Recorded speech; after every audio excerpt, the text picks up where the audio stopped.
Es la pesadilla de todos los delincuentes, ser capturado en el acto y en lugar de ser dejado a manos del imperfecto sistema de justicia, ser dejado a manos de los retorcidos castigos de un pueblo inconforme.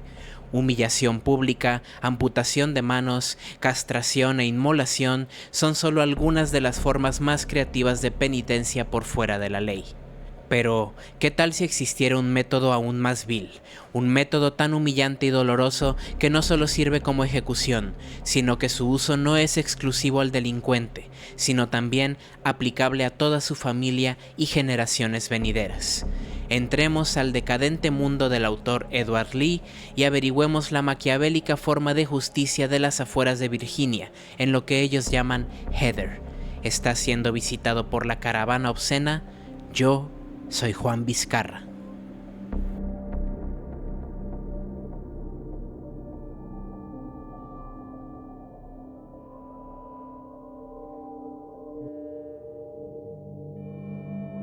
Bienvenidos sean a este nuevo episodio. Muchísimas gracias a todos esos morbositos que nos escuchan por Spotify, YouTube, Amazon y claro, los que vienen desde TikTok. Los aprecio mucho y agradezco el apoyo. Estoy muy emocionado por hablar de esta novela, ya que se trata de nuestra primera introducción a Edward Lee y su desquiciado universo de Longville, en Virginia. Y antes de hablar un poco de este lugar tan puteado, como es costumbre, hablemos de Edward Lee como persona. Comparte cumpleaños conmigo, lo que significa que es Géminis. No sé por qué mencioné eso, así que queden ustedes sacar sus propias conclusiones. Es de esos casos de éxito de alguien que dejó la universidad para ser escritor y mientras escribía trabajó como guardia de seguridad hasta que su trabajo como escritor pegó con el público y ahora se dedica de tiempo completo a escribir. También es probablemente el mayor fan de Lovecraft que van a conocer, y cuando les digo eso indico que es fan de su trabajo, no específicamente del autor como persona. He visto muchas personas extrañamente en nuestro idioma que lo tienen en un pedestal muy alto y lo veneran de una manera muy preocupante, al menos preocupante para mí. Y algo que me encanta y que respeto mucho de Edward Lee es la manera en la que incorpora elementos Lovecraftianos a su trabajo sin necesidad de caer en los clichés del género, y creo que eso se debe mucho a la perspectiva de sus historias. La gran mayoría de los relatos de este señor son extremadamente violentos y sus protagonistas suelen ser las personas más vulgares, ignorantes, nefastas y agresivas que podrían conocer, retratados frecuentemente como lo que se conoce en términos despectivos como un redneck, un ciudadano de la clase baja y o obrera, usualmente del sur de los Estados Unidos. También llegan a ser conocidos de forma muy grosera como basura blanca. Entonces imaginen a uno de estos personajes como protagonistas e interactuando con horrores cósmicos más allá de la comprensión humana y piensen los resultados tan diversos que pueden salir de ello. Otra cosa muy peculiar que me encanta de este universo es la manera en la que el autor le escribe. Y debido a que nos encontramos en esta parte del sur de los Estados Unidos, muchos segmentos de la historia están escritos como si los hubiera escrito uno de sus habitantes. Voy ahora a leer un pequeño fragmento en inglés para que se den una idea. Pido perdón de antemano si da mucha pena ajena. "Grandpop," he wailed. "What happened to your legs?" "Ah, don't you worry about that, son." Grandpop sloughed it off. "I so old and I couldn't get around much, no ways. Got some blame strange disease called diabetes, so the dog down the state health clinic lopped off my legs. Fucker even had the balls to send me a bill too, can you believe it?" Espero que eso no haya sido muy terrible. Todo lo que acabo de leer, así como lo escucharon, así está literalmente escrito en el libro, lo que significa que, a menos de que seas muy conocedor de los modismos y las expresiones de este tipo de comunidades, un diccionario de inglés al español no te va a servir de mucho. Para quien no entendió nada, no lo culpo, el contexto de este fragmento es un nieto preguntándole a su abuelo por qué no tiene piernas, y él le contesta que se las cortaron por la diabetes. Por ejemplo, la palabra diabetes está escrita D-Y-E-R, B de burro, E-E-T-E-S. Diabetes, porque en el contexto de la historia, la persona no sabe lo que es la diabetes, así que la pronuncia como él la entiende. Eso es quizá una de las desventajas del trabajo de Edward Lee. Si no eres muy versado en el inglés y sus modismos, realmente tienes que hacer una tarea extra para poder disfrutarlo en su totalidad. y me da mucha curiosidad ya que muchas de sus novelas de horror han sido traducidas al alemán y me pregunto si así como aquí en mi país México tenemos un acento norteño como el que normalmente usan en doblajes de películas para traducir este acento, en Alemania también lo hayan hecho para libros como Heather. En Heather, al menos la primera parte, no existen elementos Lovecraftianos y entiendo si es quizá decepcionante para ustedes que lo haya estado hypeando tanto en esta intro, pero es solo para que se den una idea de que apenas vamos mojando los pies en este universo y para no hacerlo tan abrupto, creo que empezar con una de las narrativas más simples de los pueblos cercanos a Londville es lo ideal. ¿Y qué es Londville? Londville es probablemente un pueblo que nunca vas a querer visitar. ¿Has visto esos memes donde preguntan qué tan jodido estás si despiertas en el universo del último libro que leíste? Si despiertas en Londville, al chile mejor córtate las venas. Es un pueblo ficticio ubicado en el oeste de Virginia donde la ley no existe y que parece ser la cuna de la ignorancia de los Estados Unidos.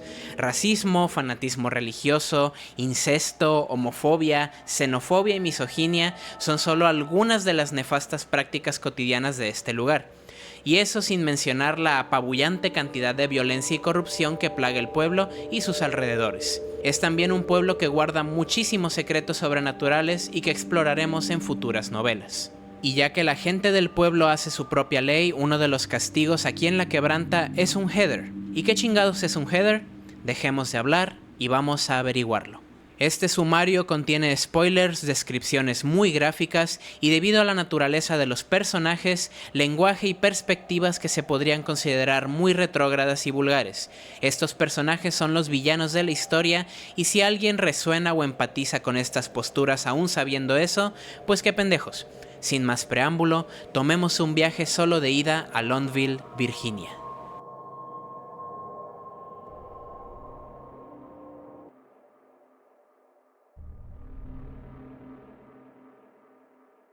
El pequeño Travis Stockton se encontraba espiando a su padre y a su abuelo mientras discutían. Escondido en un closet, la conversación entre sus dos parientes subía de tono, pero era evidente que el enojo no era entre ellos. Era hacia la condenada familia de los Nutter que habían, por segunda vez, quemado uno de los graneros de su padre. Era obvio que tenían que hacer algo al respecto, por lo que el abuelo sugirió que era hora de tener un Heather. Travis escuchó estas palabras repetidas veces cada que alguien le hacía algo incorrecto a su familia, pero jamás supo lo que significaba, y su curiosidad solo quemaba con más intensidad. La última vez que Travis supo sobre un Heather durante su niñez fue cuando su padre llegó furioso clamando que el maldito Don McGraw cortó el cerco de su ganado e hizo que muchos de sus animales escaparan. La única solución era, ¿qué otra cosa?, tener un Heather. La mañana siguiente en la escuela, Travis Stockton solo estaba seguro de una cosa: Janie McGraw, la pequeña hija de Don McGraw, nunca volvió a presentarse a clases. Ya en el presente, el agente Stu Cummings está teniendo una muy mala mañana. Se está tomando su segundo analgésico antes de irse a trabajar. Se acerca a su amada esposa Kat, quien se encuentra aún acostada pero despierta en su cama, y se pregunta qué haría sin ella en su vida. Al agente Cummings le duele verla así, tan frágil y enferma por una condenada neumonía aguda que la tiene siempre débil y con constante dolor durante todo el día. El tratamiento está siendo muy caro y eso sin mencionar los gastos básicos de la casa y la comida. El agente se dice a sí mismo que está haciendo lo mejor que puede, pero a veces lo mejor nunca es suficiente. La esposa del agente lo sabe y está constantemente hecha un desastre emocional al saber que se está aprovechando terriblemente de su marido, y no es capaz de desempeñar cosas tan simples como tener una cena agradable para ambos cuando llegue del trabajo, ni siquiera poder tener intimidad, por más que ambos lo deseen. Cada mañana antes de irse, Kat le recuerda a Cummings el gran hombre que es. El agente no tiene idea de qué haría sin ella, la ama más que a nadie en el mundo. Se despide de Kat con un beso en los labios y se marcha a su trabajo como agente de la ATF, Agencia del Control del Tabaco, Alcohol y Armas. Antes de arrancar su patrulla, se pregunta qué diría su padre si supiera lo que está haciendo para salvar a su esposa y mantener a flote su vida. Del otro lado del condado, Travis Stockton acaba de salir de prisión después de una sentencia que debieron de ser apenas 3 años, pero se convirtieron en muchos más por mal comportamiento en prisión. Como todos los rednecks de su población, Travis nunca fue bueno para la escuela y se dedicó a conseguir dinero fácil con crímenes mezquinos hasta que escaló lo suficiente con robo a mano armada y asesinato para llamar la atención de la policía local y ser capturado apenas a los 16 años de edad, siendo enviado entonces a una correccional de menores. Estando encerrado, Travis se encontró con gente peor que él, como su compañero de celda que lo obligó a hacerle una mamada. Travis podría haber recibido mamadas de muchos hombres en la correccional, pero hacer las mamadas, eso sí es de maricones. Así que le clavó una navaja en el ojo dejándolo tarado de por vida, y así su sentencia se extendió aún más. De vuelta en Longville, su rancho natal, Travis no tiene mucho a lo que volver. Su madre y padre murieron después de que a su casa les cayera un rayo y provocara un terrible incendio que cobró la vida de ambos. El único familiar que Travis tiene en Longville es el abuelo Stockton, del que tiene buenas memorias de su niñez y también fue la persona que le dijo que de este lado del sur a nadie le importan los rednecks, especialmente a la cochina gente de ciudad con sus coches lujosos y más dinero del que podrían necesitar. Antes de ser enviado a la correccional, fue la última persona a la que Travis le pudo preguntar qué era un heather, a lo que el abuelo en ese entonces solo le respondió que lo sabría cuando le crecieran pelos entre las piernas. Llegando a la casa del abuelo Stockton, Travis hace un descubrimiento atroz, y es que el abuelo ya no camina, más bien rueda por el piso podrido de su vieja choza en una deteriorada silla de ruedas.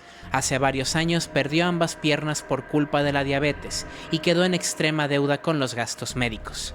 Ahora el abuelo se dedica a lo que sabe hacer mejor, fabricar zapatos, y al menos para ello tiene la fortuna de no necesitar las piernas. Travis sabe que la familia es lo primero, y está dispuesto a ayudarle a su abuelo con las tareas del hogar y a repartir los pedidos de zapatos mientras consigue un trabajo mejor para poder sostener lo que queda de su familia. Literalmente, porque solo queda de las rodillas para arriba. Lo siento. Pero hay algo que le molesta a Travis, y ahora con una gran mata de pelo hediondo entre sus huevos, cree que finalmente merece saber qué es un heather. El abuelo asiente con la cabeza y le dice que se lo dirá, pero para eso primero necesita una split tail, la manera despectiva en la que los habitantes de Longville se refieren a las mujeres jóvenes. En español es como decirles costillas, golfas, maracas o como lo conozcas en tu país.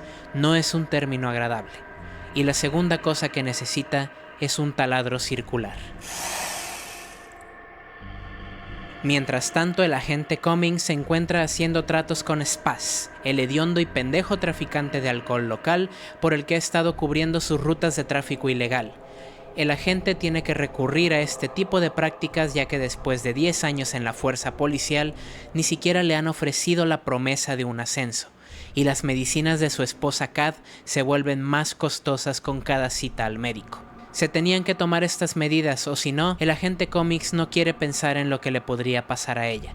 Pero por más inverosímil que parezca, aún así no es suficiente. Spaz le tiene al agente un trato con un nuevo dealer llamado Dutch, que contrario a lo que le pagaba Spaz, está dispuesto a darle una cifra que casi cuadriplica sus ganancias actuales, con la condición de seguir encubriendo sus rutas de tráfico y ocasionalmente esconder la mercancía en su patrulla. La filosofía de Cummings es que, tarde o temprano, a los policías corruptos siempre se les atrapa, pero ama a su esposa más de lo que le teme a la sentencia. El agente cierra el trato con Spaz para conocerse con este tal Dodge próximamente, y en algún lugar del condado, Travis Stockton está a la cacería de alguna mujer que sea lo suficientemente estúpida como para subir a su camioneta. Otra de las cosas importantes que le comentó su abuelo es que para realizar un heather es importante que la víctima sea o esté relacionada a la familia de la persona que te hizo el mal a ti o a tus seres queridos. Y está de suerte ya que la joven Irie Reed, hija de uno de los hermanos Reed, quienes en su niñez le robaron unas cuantas manzanas al árbol que estaba en propiedad de casa de los Stockton, está caminando sola por el camino y parece que necesita un aventón. Travis usa su encanto sureño, porque seguramente no está usando su encanto físico, para ofrecerle a Irie un aventón a casa. Irie lo reconoce de sus días de juventud y tienen una agradable conversación sobre el pasado y su vida en las afueras de Londville. El golpe con el martillo es muy repentino, y la conciencia de Irie se desvanece mientras Travis maneja en silencio hasta la casa del abuelo. Una vez atada y amordazada, la chica es recostada en la mesa donde el abuelo fabrica los zapatos. Ahora Travis está listo para saber lo que es un heather. Su abuelo toma el taladro y le coloca una broca circular. Mientras Irie está inconsciente, Travis le recoge el cabello justo en la base de la cabeza para que el taladro pueda abrirle un gran agujero circular en el cráneo. El cuerpo de Irie da unos cuantos espasmos y gemidos, pero sigue consciente. El resultado es un disco de hueso que cae al piso con el sonido de una moneda de madera, y acto seguido, el abuelo toma un largo cuchillo y le dice a Travis que es para hacer espacio para su verga. El cuchillo es insertado en el cerebro expuesto de Irie, quien convulsiona y patalea por unos cuantos instantes antes de perecer. Le dice a Travis que se quite los pantalones y se ponga duro para que haga su primer heather. Con obvia duda, Travis sabe que la palabra del abuelo es ley y que por su edad debe saber mejor que él, así que se desviste y acerca su estimulada virilidad a la cabeza de la chica. El abuelo le dice que ni la mejor panocha del mundo se puede comparar a cogerse el cerebro de una ramera que sea familiar de alguien que le hizo mal a tu familia. Así como está escrito en la Biblia, ojo por ojo. Y aunque Travis no sabe mucho de la Biblia, comenzando por el hecho de que el grandísimo imbécil apenas si sabe leer, puede confirmar al menos la primera parte de las declaraciones del abuelo. En toda su vida de abusar mujeres, cogerse por el culo a sus compañeros de celda y recibir mamadas pero nunca darlas, jamás había sentido mayor placer que dentro de los sesos de Irie Reed. Solo necesita unas cuantas embestidas para llegar al clímax y dejar toda la escena hecha un desastre sangriento y viscoso que derrama materia gris, coágulos de sangre y esperma sobre el suelo junto a la mesa. Ahora Travis entiende por qué el piso de la choza está tan podrido. Evidencia de los innumerables heathers que su abuelo y su padre tuvieron en sus días de gloria. Es así como se hacen las cosas en Londville. Si alguien te hace el mal, es solo justo que tú le hagas un heather al perpetrador o aún mejor, a la persona más próxima a su familia. Puntos extras si esta persona es mujer. Se ha hecho por generaciones y el abuelo le dice a Travis que su padre estaría muy orgulloso de finalmente haberle enseñado una lección a esos pendejos de los hermanos Reed. Un heather es un mensaje claro y ninguna generación puede escapar de la posibilidad de ser víctima de esta ejecución tan vil y humillante. Si tu tatarabuelo en algún momento le faltó el respeto a alguien, más te vale que no quede nadie vivo en Londville para poder recordarlo. Varias horas después, mientras el agente Cummings conduce por la carretera con un cargamento ilegal de alcohol bien escondido en su patrulla, nota otro coche de policía a la distancia. Y cumpliendo con su papel de policía honorable, Cummings decide orillarse hacia donde está la patrulla para ofrecer apoyo. Grande es su sorpresa cuando descubre que la patrulla descubrió el cuerpo sin vida de la joven Irie Reed tirado a un lado de la carretera. La inspección inicial revela solo un trauma craneal. Es obvio que haber dejado el cuerpo así de expuesto se trata de un ajuste de cuentas para dejar un mensaje. No es el primer caso de asesinato que se registra en Londville, pero es definitivamente uno de los más grotescos. La mañana siguiente se revelan los detalles de la autopsia de mano del agente Pierce, un veterano de la zona que le pide a Cummings firmar el reporte ya que estuvo presente en la escena. Los ojos del agente Cummings se abren como platos al descubrir los detalles del incidente, especialmente la presencia de líquido seminal en la cavidad craneal de la víctima. Casi entre dientes, el agente Pierce admite que no puede creer que hayan encontrado un caso de un heather. La palabra levanta el interés del agente Cummings y pregunta qué es lo que significa, pero su compañero de pronto se hace pendejo y se pone muy hermético al respecto, cambiando el tema, dejando al agente Cummings con aún más dudas. Pero no tiene tiempo para empezar a obsesionarse con un caso extraño de asesinato, ya que tiene que encontrarse con Dutch, el traficante de cocaína más peligroso y prolífero de este lado del sur, que para fortuna del agente Cummings está muy desesperado por tener rutas seguras para él y sus secuaces que distribuyen la droga. Es lógico que Dutch no tiene ni un pelo de tonto, principalmente porque es un pinche pelón. y que tiene muchísima más experiencia que Spaz en el negocio de mover productos ilegales, razón por la cual no confía mucho en un agente federal corrupto. Después de una conversación algo tensa, el traficante y el policía llegan a un trato para poder mover la mercancía en el coche patrulla del agente por una jugosa paga superior a cualquier cifra que el agente Cummings ha visto en su vida laboral. Sabe que existen los riesgos, pero por su esposa nada importa. Se ha prometido a sí mismo que cuando se recupere y haga unos cuantos trabajos más, se retirará del negocio y meterá presos a todos los involucrados para salvar su pellejo. Entonces sí, tendrán que darle un ascenso. Travis y el abuelo han estado muy ocupados rememorando viejos rencores que los Stockton tenían con otras familias de la región, y más recientemente con el viejo Needler Kinney, quien ayer llegó a casa del abuelo para reclamarle por la mala calidad de un par de zapatos hechos por él. Y además de no pagarle, le soltó un buen golpe en el rostro, y para Travis eso fue suficiente. Ahora, y después de secuestrar a la obesa esposa de Needler Kinney por haber hecho semejante falta de respeto, Travis se divierte cogiéndose el cráneo de la mujer, orgulloso de haber saldado cuentas de la única manera que se sabe por estos lados. La carne flácida de la pobre mujer sacudiéndose con cada embestida, y sus ojos volteados detrás de su cabeza mientras el agujero en su cráneo escurre sangre y sesos al piso ya podrido de la choza. Solo podemos esperar que la mujer ya esté muerta y que sus espasmos no sean de extrema agonía. Esta fue también la primera víctima que Travis tuvo la fortuna de hacer su primer agujero con el taladro, y le pregunta al abuelo si no sería más fácil usar un martillo o una pistola de ganado para abrir el agujero. Mientras se masturba furiosamente, el abuelo le dice que alguien antes que él lo intentó y que los fragmentos de hueso que quedan por la herida se clavan en tu verga y es extremadamente doloroso. Por eso el taladro circular es la mejor opción.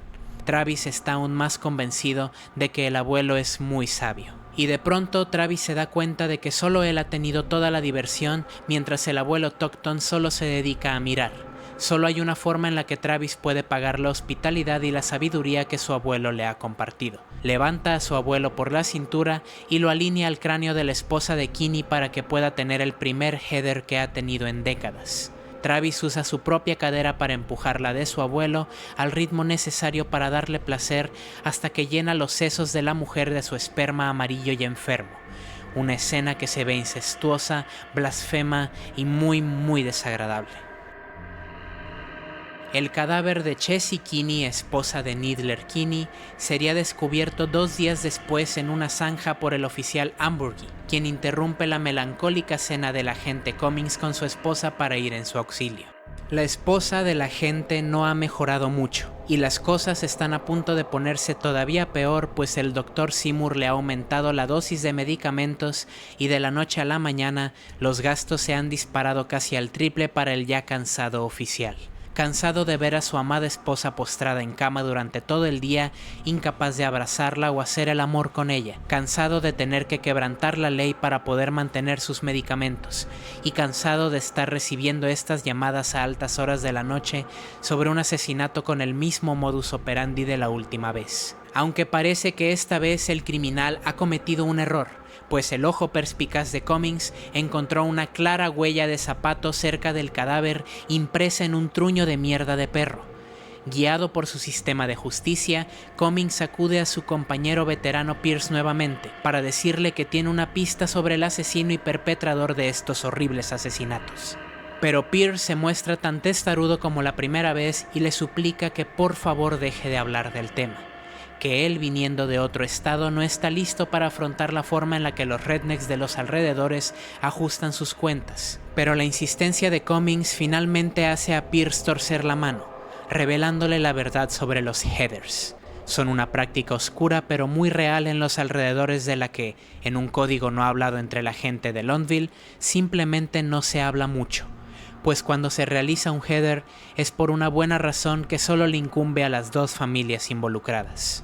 Horrorizado, Cummings no puede creer que tal práctica exista, y las cosas solo irían de mal en peor. Resulta que los Stockton, siendo tan conflictivos como son, tienen muchas cuentas por saldar con muchas familias de la zona: los Kohler, los Kane, los Saltenstalls, los Meyers, los Bessen y los Snoots. y durante las siguientes 7 semanas, el cuerpo de 64 personas apareció en las vecinidades de Longville bajo las mismas circunstancias. Trauma a la cabeza, agujero realizado con herramienta circular, líquido seminal en la cavidad craneal. Incluso en uno de los sujetos encontraron una inmensa cantidad de orina, cortesía de Travis tomando una creativa venganza contra Jory Slade, quien en su juventud le ganó al padre de Travis en una pelea y se orinó en su rostro. Para Travis pareció una venganza justa cogerse la cabeza de su hija pequeña Dawn Slade y orinar dentro de su cráneo. ¿Qué pedo? Una auténtica masacre en la que ahora el agente Cummings tiene que malabarear su tiempo entre ponerse al día con la investigación, hacer las rutas de droga de Dodge y cuidar de su esposa enferma. La única pista que Cummings tiene en el caso es el hecho de que en el departamento de forenses ya han identificado el ADN del semen que hay en los cráneos. Travis Clyde Tuckton, ofensor recurrente y recién salido de la prisión estatal de Morgantown apenas hace unos meses. Para desgracia de las fuerzas de la ley, Tuckton es casi un fantasma, sin número de seguridad social, sin empleo rastreable y con su antigua residencia hecha cenizas por el impacto de un rayo, sin mencionar que la huella que encontraron impresa entre la mierda de perro no era de ninguna marca de zapato conocida por nadie. Otra prueba de cómo la falta de educación básica y el hecho de ser un bueno para nada te da una rara ventaja en Longville. Y a pesar de las insistencias de Cummings de que eso solo podía significar que se trataba de un zapatero local y que el siguiente paso es preguntar por los zapateros de la zona, su caso fue ignorado por Pierce y otros veteranos de la fuerza policial que preferían dejar el tema por la paz. Es obvio que todos los veteranos de la fuerza policial están con la cola entre las patas y prefieren no intervenir en algo que potencialmente podría causarles problemas atroces a ellos o a sus familias, incluso cuando ellos ya no estén. Pero quizá la suerte de Cummings está por mejorar el día de hoy, pues en su reunión con Dodge para su siguiente cargamento le ha arrojado un maletín pesado y al abrir sus contenidos, Cummings se queda estupefacto con lo que hay adentro. $30,000 en efectivo y la promesa de que si entrega este cuantioso cargamento de cocaína recibirá 10,000 más. Este es el ascenso que el agente aspiraba, un último empujón para poder hacer todos sus problemas desaparecer. Con este dinero debería de ser no solo suficiente para pagar el mejor tratamiento para Kat, podrían incluso mudarse lejos de aquí y de esta locura de asesinos que cogen cabezas. Y aunque a primera vista ni Dodge ni Spaz parecen ser deshonestos con sus intenciones, el agente Cummings no está dispuesto a tomar más riesgos. Recordando su filosofía, a todos los policías corruptos los atrapan en algún momento, el agente espera la oportunidad perfecta para que Dodge y Spaz se den la vuelta. Y justo ahí, en medio de una intersección desierta con el dinero asegurado en su bolsa, el agente saca su arma y planta 2 disparos limpios en la cabeza de Spaz y Dodge. Nunca lo vieron venir. Con el corazón a tope, Cummings saca la cocaína de su patrulla y la regresa al coche de Dodge y Spaz. Se asegura de dejar unas cuantas bolsas en medio de la carretera para hacerlo ver como un trato de drogas que salió terriblemente mal. Y acto seguido, utiliza el barril de queroseno que guardaba en su cajuela para incendiar los cuerpos y los coches. Cummings se sube a su patrulla y no mira atrás.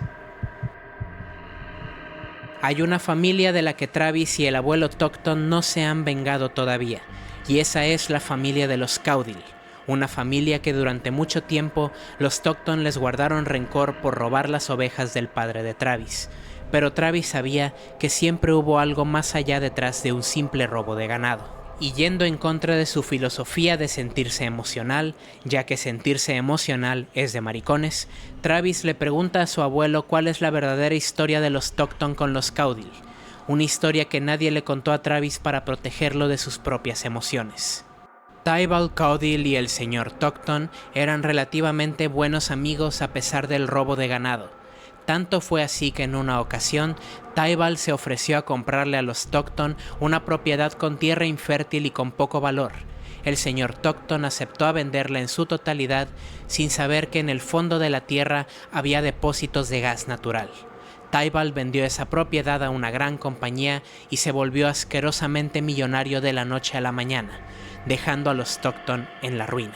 La madre y el padre de Travis intentaron proceder con una demanda, pero Tybalt fue más rápido y le pagó a unos sicarios para quemar la vieja casa de los Stockton. Nunca fue un rayo, fueron los Caudill atando cabos sueltos. Cuando Travis pregunta si sus padres murieron realmente en el incendio, su abuelo le relata con extremo dolor que consiguieron escapar a tiempo, pero fueron interceptados por los Caudill. Entonces los bastardos molieron a su padre a golpes hasta romperle las piernas y lo obligaron a ver cómo violaban a su esposa, y peor aún, cómo le hicieron un heather. Acto seguido, arrojaron sus cadáveres al fuego creciente de la casa. Travis está lleno de furia y quiere saber dónde vive ese tal Tybalt Caudill, su esposa y también sus hijos. Para su desgracia, tanto la señora Caudill como ambos hijos ya están muertos. La mujer murió dando a luz a su segundo hijo, uno de los hijos murió de la condenada diarreabetes y otro de sida. El único que queda es Tybalt Caudill, quien vive en Pulaski, Tennessee, pero que ocasionalmente regresa a Longville manejando un costoso Rolls Royce para presumirle su riqueza a todos los pobretones miserables y burlarse de todas las personas que lo odian. Es un viaje demasiado largo a Tennessee y su abuelo lo necesita aquí para las labores del hogar. Travis se siente atado de manos y lleno de un profundo deseo de venganza, incapaz de concentrarse en el trabajo manual en la parte trasera de la choza del abuelo Stockton. Está ofuscado por la furia y sin saber qué hacer, en un acto desesperado se pone de rodillas y le pide a Dios por un milagro para hacer justicia. Y ya sea una muy madreada intervención divina o una gran coincidencia, un reluciente Rolls Royce está aparcando justo afuera del porche de la choza del abuelo Stockton. Uno pensaría que Tybalt Caudill ganaría un poco de humildad después de tantos años de no visitar Longville, pero parece que con cada pendejo de este lugar puedes sacarlos de Longville, pero no puedes sacar a Longville de ellos. Tybalt está aquí exclusivamente para burlarse del abuelo Stockton y de su choza jodida y hedionda, así como de los zapatos culeros que hace. Tal es el grado de humillación que saca una gran cantidad de dinero en efectivo para sacudir los billetes enfrente del viejo, diciéndole que se los dará si es capaz de levantarse de su silla de ruedas para que le plante un vergazo. Evidentemente incapaz de hacer nada, el abuelo Stockton solo agacha la cabeza y Tybalt Caudill le sugiere ponerse palas en los muñones para que cabe su propia tumba y libre al mundo de su inmunda presencia y de sus zapatos mal hechos. Y entonces la puerta de la choza se abre para revelar a un Travis Stockton furioso que ha estado escuchando toda la conversación en secreto. En alguna carretera abandonada de Longville, el oficial Cummings decide manejar con cuidado y sin llamar mucho la atención, no con la cantidad tan obscena de dinero que tiene en su maletero. Incluso decide realizar una acción comunitaria y encuentra a una chica de apariencia descuidada que está caminando sola. El agente se ofrece a darle un aventón y la chica acepta confiada de que se trata de un coche de policía. Durante el trayecto, con un prolongado silencio incómodo, la deja cerca de su destino en un camino de terracería hasta otro grupo de casas. Y solo entonces el agente pregunta si no conoce a un sujeto llamado Travis Clyde Stockton. La mujer no tiene la fortuna de conocerlo personalmente, pero dice que siempre le ha parecido un buen sujeto y que lo ha visto recientemente pues acaba de salir de la cárcel. El corazón del agente Cummings se acelera de la anticipación. Si llega a la comisaría con la noticia de que resolvió los asesinatos de los cogecabezas, podrían incluso ascenderlo y transferirlo a otro condado, lejos de todo esto y con suficiente dinero sucio para empezar de nuevo. Cummings agradece a la chica por las indicaciones para llegar a la residencia del abuelo Stockton y se pone en marcha. Al llegar al lugar entiende por qué sería tan difícil para la fuerza policial dar con cualquier dirección en Longville, calle sin nombre, sin número, sin buzón y residencia que por fuera parece completamente abandonada, de no ser por un lujoso Rolls Royce estacionado fuera de la choza. Las interrogantes de Cummings aumentan mientras desciende sigilosamente de su patrulla con el arma cargada. Una mirada a través de la ventana le revela el horror. Travis Stockton, profundo hasta los huevos en los sesos de un desconocido que está convulsionando violentamente en la mesa mientras un anciano inválido se masturba furiosamente atestiguando la escena. Está presenciando un heather en vivo y a todo color.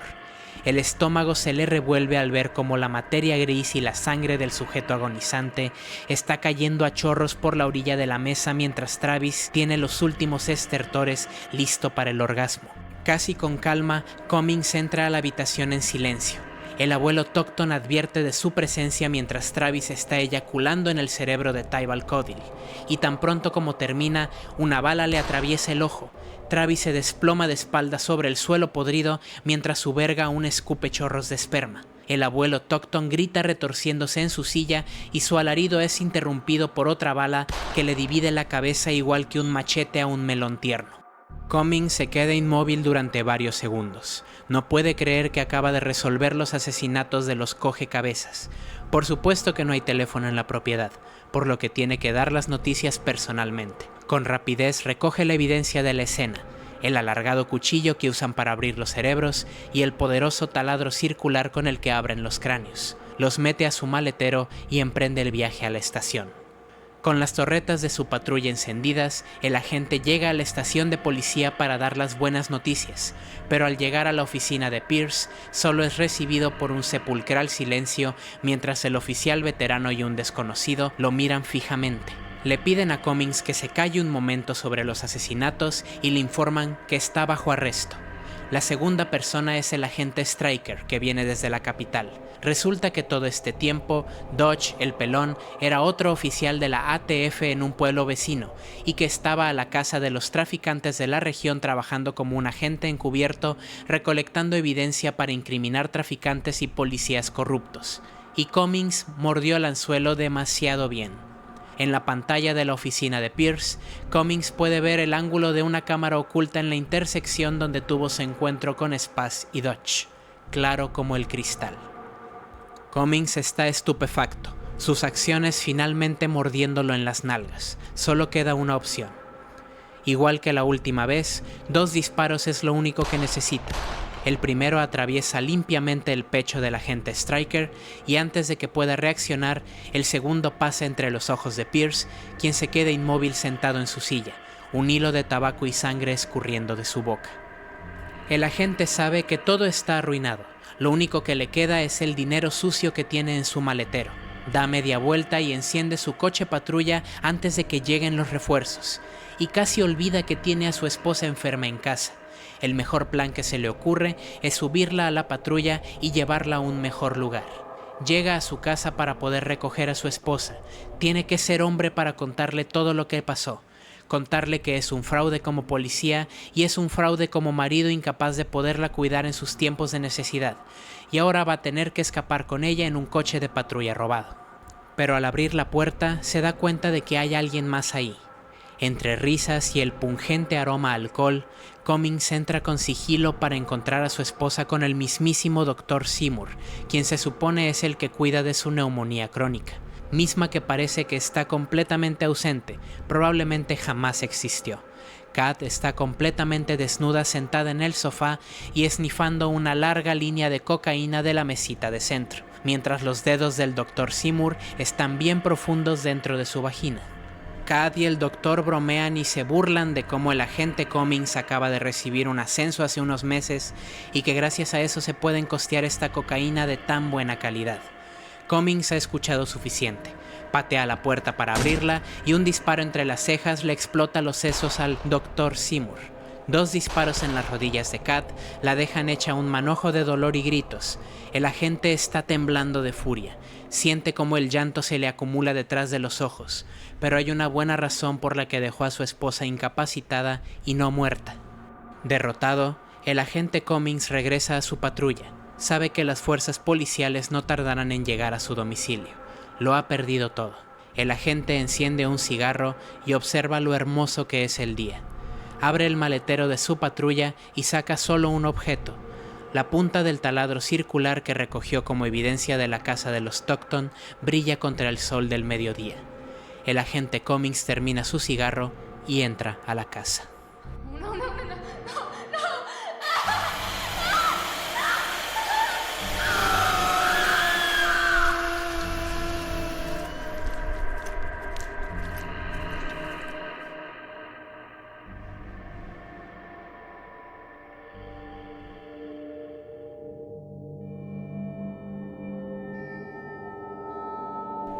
Y así concluye nuestra visita por Londville, vaya lugar tan más puteado. Y primero quiero decir una cosa. La primera vez que yo leí este libro me sorprendió mucho el giro al final de que la esposa estuvo siendo infiel con el agente Cummings todo este tiempo, pero después lo pensé como por 2 minutos y me di cuenta de que está todo pendejo, güey. Ok, fíjense en esto. Si ella se hubiera inventado que estaba enferma de algo como cáncer o insuficiencia renal o algo que auténticamente requiriera de medicación tan constante, pero dijo que estaba enferma de neumonía crónica. Y se los voy a poner de esta manera. Vamos a ser amables y decir que cuando empezó la historia, ella ya llevaba 10 días, casi 2 semanas de estar enferma. Es creíble. Pero me estás diciendo que Travis y su abuelo hicieron estos asesinatos por 7 semanas, 49 días, casi 3 meses, y tu esposa no se curaba de una neumonía? Con todo respeto, pero amigo, date cuenta. Todo menso el güey. Casi siempre que las personas me piden que les recomiende empezar con algún libro splatterpunk, les sugiero que comiencen con el trabajo de Edward Lee. Como se dieron cuenta, creo que sus historias son muy accesibles, entre comillas, si consideramos el escenario de que si tú como lector de horror te interesa expandir lo que ya lees, creo que el trabajo de este autor es un buen primer paso antes de brincar al splatterpunk más denso como lo es el trabajo de Kevin Sweeney o libros como Bebés en la licuadora. Si vienes de leer Stephen King o autores parecidos y te interesa el splatterpunk, creo que Edward Lee es un buen siguiente escalón. Heather es apenas un episodio en la mitología de sus historias y decidí empezar con esta porque es la que parece más una novela policíaca con extrema violencia y sin elementos sobrenaturales, porque cuando entren los horrores cósmicos en este universo, entonces sí, las cosas se van a poner muy pegajosas. Cabe destacar que existen 2 novelas más de Heather, Heather 2 y 3, no las he leído, pero estoy seguro de que ya incluyen los elementos sobrenaturales que estoy mencionando. Hablemos un poco ahorita de la primera parte, la que acabamos de escuchar. Y creo que uno de los principales temas en toda la historia es el rencor, ¿no? Estamos hablando de personas extremadamente ignorantes que, siendo honestos, tienen demasiado tiempo libre para odiar a otras personas. Y quiero abrir un paréntesis en esto último porque no es algo que sea exclusivo a los rednecks retrógradas y enfermos de Londville. Cualquier persona que dedique su tiempo al acto de odiar es mucha evidencia de un ocio tan cabrón que tienes que buscar cosas muy estúpidas con las cuales enojarte. Yo lo veo mucho en redes sociales con gente que dedica cuentas enteras y contenido entero a odiar. Odio la nueva película de Superman, odio el nuevo juego que salió, odio este tipo de música, odio este libro, odio este artista, este streamer, este youtuber. Y a mí me hace preguntarme, ¿cuándo hablas de cosas que te gustan, güey? Yo sé que la vida real es muy cabrona y hay cosas que pues no están bien y merecen ser criticadas, pero repito, perder el tiempo buscando cosas que odies y dedicarle el tiempo a odiar las cosas y exhibirlo con orgullo que te la pasas odiando, me parece una existencia muy miserable. Porque si se fijan, incluso cuando hablan de las cosas que les gustan, voy a poner un ejemplo reciente al momento de subir este podcast, la nueva película de Superman, por ejemplo.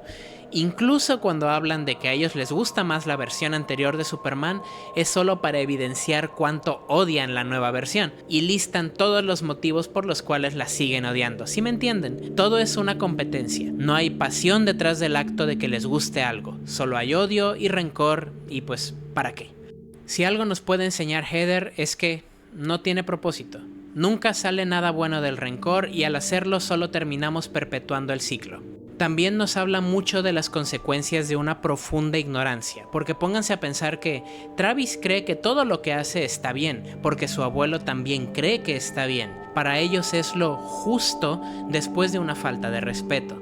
Y el hecho de que nadie en todo Londville haga absolutamente nada para intentar frenar estas prácticas también es evidencia de lo esparcida que están estas creencias y que por la misma violencia nadie se atreve a cuestionarlas. Es un manifiesto muy crudo a que la ignorancia, sobre todo en comunidades marginadas, solo fermenta violencia, y si conocemos nuestra historia vamos a darnos cuenta de que ese patrón se repite muchísimo, a veces más cerca de casa de lo que imaginamos. Travis y el abuelo Tuckton podrán haber muerto, pero es evidente que esta práctica está lejos de acabarse en Londville. Más ahora que parece que los cuerpos fueron exhibidos, estoy seguro de que en las secuelas veremos las horribles consecuencias de estos actos. Y hablando de secuelas, creo que el siguiente libro de Edward Lee del que vamos a hablar, no les prometo que la siguiente semana, pero sí eventualmente, va a ser el del Cabezón, de Bighead. Es probablemente su libro más popular en la mitología de Londville y estoy muy emocionado por llevarlos de la mano a este degenerado mundo. También hay algunas colaboraciones que ha hecho Edward Lee con otros autores que incluyen elementos de su universo. Por ejemplo, en el Tanatologista con el autor James White Rath y también en el Bucaque de Amityville con la autora Judith Sonnet. Pero después de esta tangente, cuéntenme ustedes qué piensan de Heather. ¿Creen que mi análisis es muy rebuscado y pendejo o tienen sus propios análisis? ¿Creen que un crimen, por más atroz que sea, merecería algo como esto? ¿Creen que es poco? Me encantaría leerlos y saber de su opinión. Justo mientras estoy terminando esta grabación, estoy viendo que acabamos de llegar a los 1000 suscriptores, tanto en YouTube como en Spotify. Muchísimas gracias en serio por todo el apoyo. Me conmueve tanto cada uno de los comentarios y mensajes positivos hacia mí y hacia mi contenido. Por favor, no se detengan, me gusta mucho leerlos y me halaga que hagan espacio en su día tan ocupado para escuchar mis chingaderas y dedicarme unos cuantos segundos para escribir cosas bonitas. Los quiero muchísimo. Nos vemos la próxima semana. Esto fue Heather por Edward Lee. Fuiste visitado por la caravana obscena. Yo soy Juan Vizcarra.